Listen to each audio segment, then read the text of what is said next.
Finally, Akane's first day at Seiwa Academy arrives, but Shinpei is worried. She made a promise to her brother, don't fight no matter what. She walked into her new school, and what was supposed to be a peaceful day turns into a spectacle of sadism. Shoved down a staircase, tied up, a chair thrown at her head, and the teacher?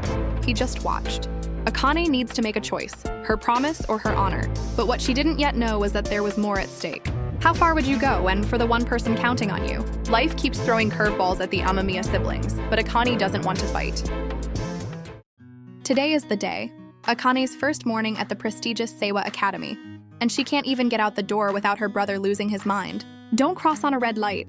Don't talk to strangers. Yeah, Shinpei might need a reminder that his sister is not 5 years old. But just before Akane finally escapes, Shinpei pulls her back one more time. He makes her promise, really promise, that she'll graduate from Seiwa no matter what. And because words apparently aren't enough for this guy, he wants a pinky swear. The whole deal. Fingers locked, oath sealed. Akane rolls her eyes the entire walk to the station. But when she glances down at her pinky, she's not quite as annoyed as she's pretending to be.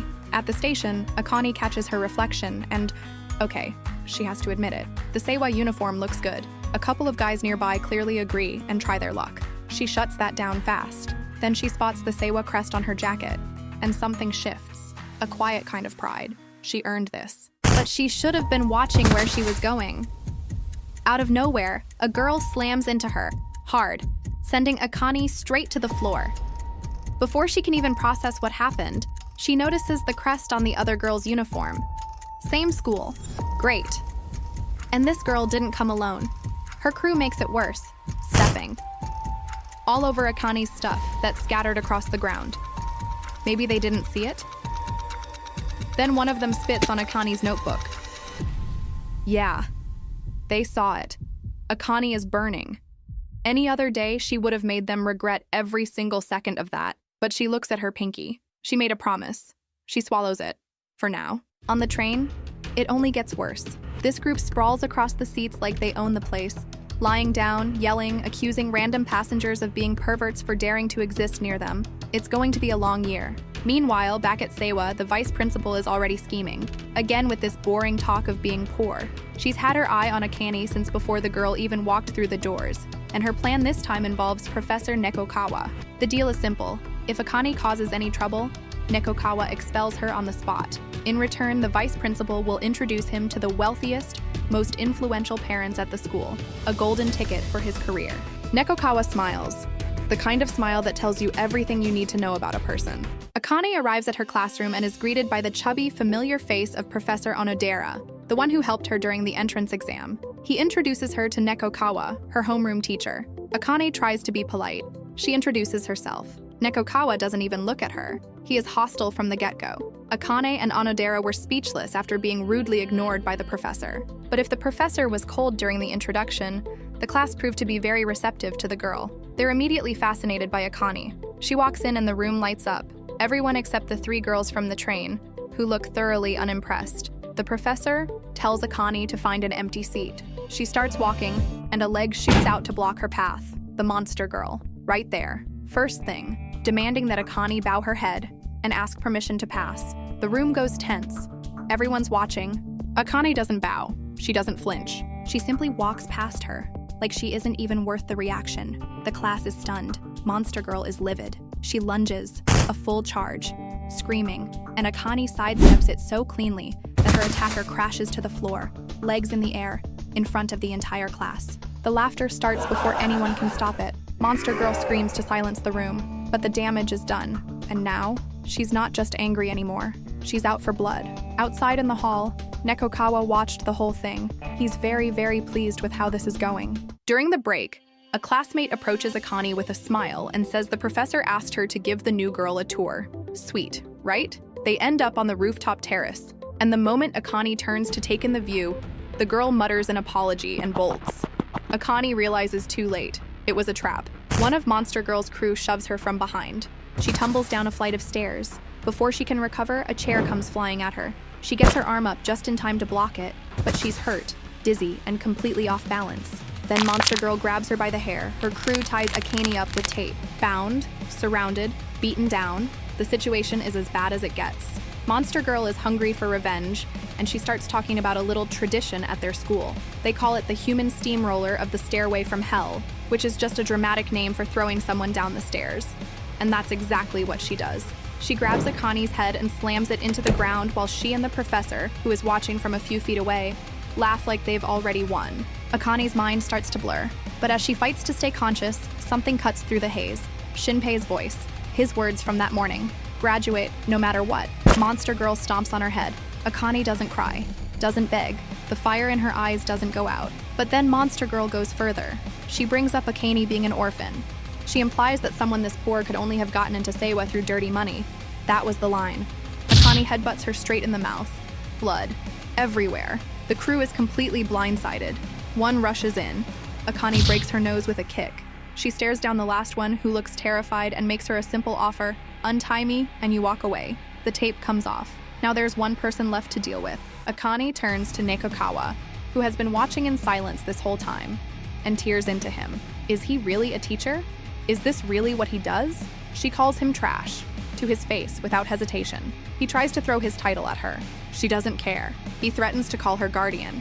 She invites it, because if he does, she'll explain to her guardian how a teacher stood and watched a student get beaten, tied up, and thrown down the stairs, and didn't just do nothing. He actually enjoyed it. Nekokawa goes quiet. But when the adrenaline fades, the weight of it hits her. She broke her promise to Shinpei. No fighting. She promised. And her shoulder is really starting to hurt. The whole incident gets out.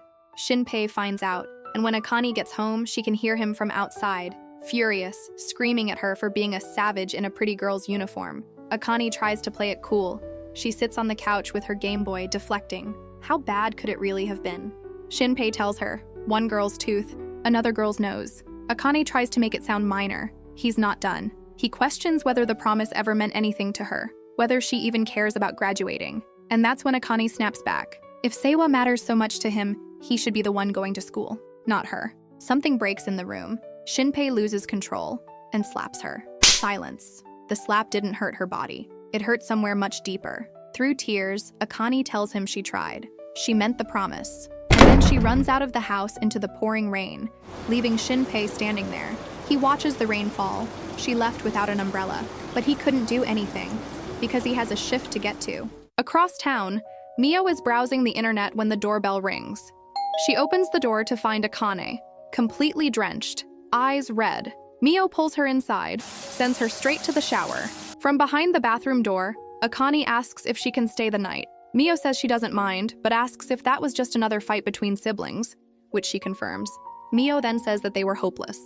After the shower, Akane stares out the window at the rain. Mio asks if she's thinking about Shinpei. He's probably soaked somewhere out there right now, working hard to pay for the very school this whole fight was about. Then Mio notices something. Bruises, cuts, all over Akane's arms and legs. The full story Akane never told her brother. Mio now sees it written all over her body. Later that night, Shinpei calls Mio on his break.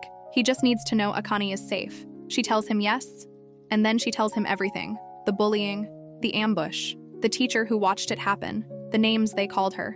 Shinpei can't process it at first. The school told him Akane attacked students unprovoked. Mio's response is simple. The teacher was in on it. Shinpei gets back to work, but his mind won't stop. His little sister walked into that school alone, got targeted on day one, made enemies, got beaten, and still tried to keep the promise she made to him. He got it completely wrong. He was so busy being angry that he never stopped to ask what really happened. And just as that realization settles in, a metallic crack. Somewhere above him, a crane cable snaps. Steel pipes, heavy ones, start to fall. A coworker screams a warning, but there's no time, and Shinpei is in serious danger. The phone rings at Mio's house again. Nobody lets the girl sleep in peace. She receives the message about the accident Shinpei suffered. Akane woke up when the phone rang, and they grab a taxi and race to the construction site. An ambulance is already there when they arrive. Did they arrive too late? The apprehension was palpable. But then, shouting, workers pleading with someone to stay. In bed, to stop, to rest. Someone who clearly has no intention of listening. It's Shinpei, standing upright, crutches, bandages, looking like he just got hit by a pile of steel pipes, because he did. And he's trying to get back to work. His co-workers beg him to stop. He waves them off. These are minor injuries. He needs the money. He can't sleep knowing Akane's tuition isn't covered. Then he looks up and sees her standing there. Something in him softens. Akane tells him firmly, "Sit down. You're hurt. Stop." He calls it nothing. says he's tough. She doesn't believe a word of it. Then carefully, Shinpei reaches for something more important than his injuries. He tells her he gets it now. When someone comes at you, you fight back. That's not wrong. It doesn't matter if it's a classmate or a teacher. If they're coming for you, you protect yourself. And if that gets her expelled, then so be it. Akane exhales. The weight she's been carrying all day finally lifts. It took a full day of disaster, a fight, a slap, a thunderstorm, and a guy nearly dying under a pile of pipes. But the Amamiya siblings found their way back to each other. The next morning, Akane's back in class, doodling her brother's face in her notebook with a small smile. Professor Nekokawa, meanwhile, is also in a suspiciously good mood. He hints that someone will be arriving at Seiwa tomorrow. Someone who clearly matters to him. A plane descends into Tokyo through a clear sky. Two women sit together watching the city come into view. The younger one, Maya, can barely contain her excitement. The older woman is confused. They're coming back from Paris. Shouldn't she prefer that? Maya laughs. Paris is great, but a month away from her friends is too long. And then, with a smile that's just a little too knowing, she says she's ready to get back to Seiwa Girls' Academy. She calls it her paradise. Something tells us paradise is about to get very complicated.